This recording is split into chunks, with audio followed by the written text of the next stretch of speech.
નમસ્તે વિદ્યાર્થી મિત્રો, ધોરણ 10 આવતા મહિને તમારી પ્રથમ પરીક્ષા આવશે તો તમે ગુજરાતની કોઈ પણ સ્કૂલમાં હશો વિદ્યાર્થી મિત્રો, તમારે ગભરાવાની જરૂર નથી.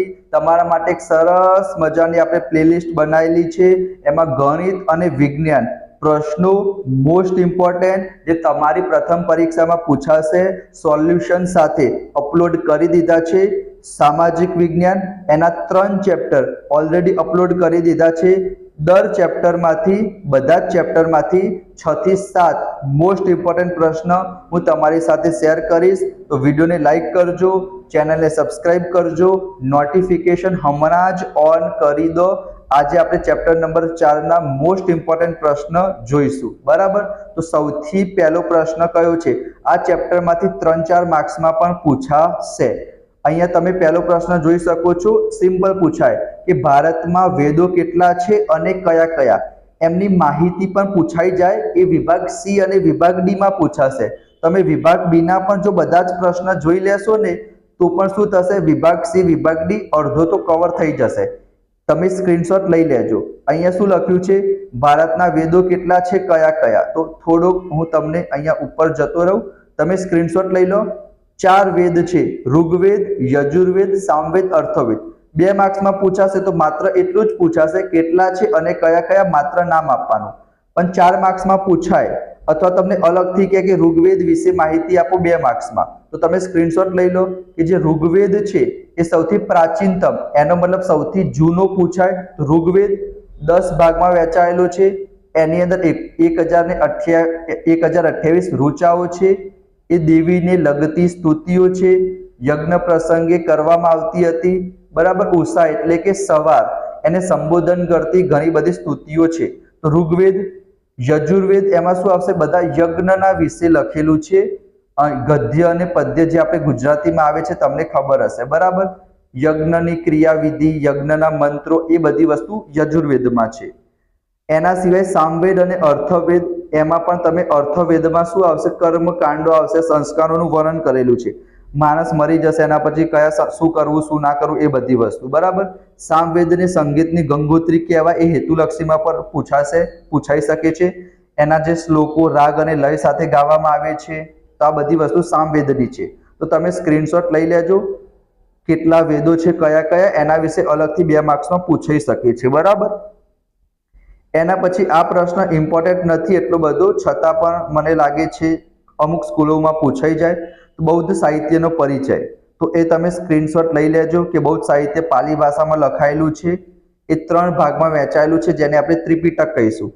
સૂત્ર પીટક, વિનય પીટક અને અભિધમ પીટક. બરાબર, આ બધી વસ્તુ છે.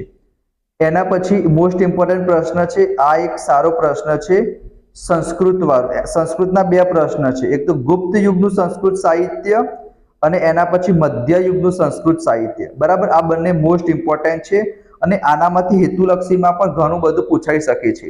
જેમ કે અહીંયા જો સોમદેવે કયો ગ્રંથ લખ્યો હતો? તો કથા સરિત સાગર તમે જોઈ શકો છો. એના પછી કલ્હણે રાજતરંગી નામનો ગ્રંથ લખ્યો હતો. બરાબર, એ જે રાજતરંગીની ગ્રંથ છે એમાં કાશ્મીરના ઇતિહાસ વિશે વાત કરી છે. એ ભારતનો સર્વપ્રથમ ઐતિહાસિક ગ્રંથ છે. એના પછી જયદેવી ગીત ગોવિંદ નામના કાવ્ય ગ્રંથની રચના કરી હતી. બરાબર, સંસ્કૃત સાહિત્યનું અતિ સુંદર કાવ્ય ગ્રંથ ગણાય છે. અને શંકરાચાર્યએ ભાષ્ય નામના ગ્રંથની રચના કરી હતી. તો આ બધું તમારે સંસ્કૃત સાહિત્યમાં લખવાનું છે જ્યારે મધ્ય યુગનું પૂછાય ત્યારે. એ જ પ્રમાણે અહીંયા ગુપ્ત યુગનું પણ તમે જોઈ શકો છો. એમાં પણ અલગ અલગ વસ્તુ આવશે યાદ રાખવાની કે સુવર્ણ યુગ ગણાય છે, આ રીતના પૂછાઈ જાય. કાલિદાસ, ભવભૂતિ, ભારવી, બાણભટ્ટ, આ બધા લોકોએ. એમાં કાલિદાસે શું લખ્યું હતું? અભિજ્ઞાન શાકુંતલમ, રઘુવંશ, મેઘદૂત, ઋતુસંહાર, કુમાર સંભવ, આ બધી મહાકવિ કાલિદાસની રચનાઓ છે.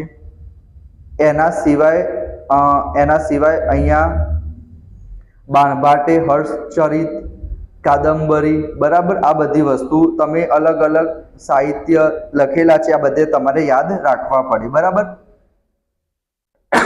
સોરી ફ્રેન્ડ્સ, જો ગુપ્ત યુગનું સંસ્કૃત સાહિત્ય પૂછાય તો આ સંસ્કૃત સાહિત્ય. બરાબર, મધ્ય યુગનું. એના પછી ઉર્દુ ભાષા વિશે થોડુંક પૂછાઈ શકે છે કે ઉર્દુ ભાષાનો જન્મ થયો તો મધ્ય યુગ દરમિયાન. એમાં બધાના નામ લખવાના, યાદ રહે. અસદુલ્લા ખાન ગાલિબ એ બહુ ફેમસ છે. મીર તકી મીર, મીર દર્દ, જેટલા તમને 3-4 યાદ હોય તો લખશો તો પણ ચાલશે. બરાબર. દરબારે અકબરી એક મહત્વનો ગ્રંથ છે. તમે સ્ક્રીનશોટ લઈ લો જેથી તમે પછી પણ વાંચી શકો. બરાબર. આ ઉર્દુ ભાષાનો સાહિત્ય તમારી પરીક્ષામાં પૂછાઈ જાય. ઉપનિષદો અલગથી પૂછાઈ શકે છે. બરાબર. આટલા પ્રશ્ન તમારે કરવાના છે આ ચેપ્ટરમાંથી. આ ચેપ્ટરમાંથી બીજા બધા પ્રશ્ન પણ છે, પણ એ વિભાગ સી માં, વિભાગ ડી માં પૂછાશે, તો આપણે ત્યાં કવર કરીશું. ઉપનિષદો અહીંયા તમે જોઈ શકો છો. બરાબર. બ્રહ્માંડનો આરંભ, જીવન, મૃત્યુ, આધ્યાત્મિક, સ્પિરિચ્યુઆલિટી, જ્ઞાન, પ્રકૃતિ. બરાબર. આ બધી વસ્તુ ઉપનિષદમાં મળી રહેશે તમને. તો વિડીયોને લાઈક કરજો, ચેનલને સબસ્ક્રાઇબ કરજો. બીજા બધા વિડીયો પણ ટૂંક સમયમાં આવી જશે. આ ચેપ્ટરમાંથી મને જે લાગે છે તમારા વિભાગ બીમાં પૂછાઈ શકે છે એ બધા પ્રશ્ન મેં તમને કીધા. તો વિડીયોને લાઈક કરજો, ચેનલને સબસ્ક્રાઇબ કરજો, દોસ્તો સાથે શેર કરજો. મળીશું નેક્સ્ટ વિડીયોમાં બીજા બધા ચેપ્ટર સાથે. અલગથી પ્લેલિસ્ટ બનાવેલી છે, એ પણ તમે જોઈ લેજો. તો થેન્ક યુ સો મચ.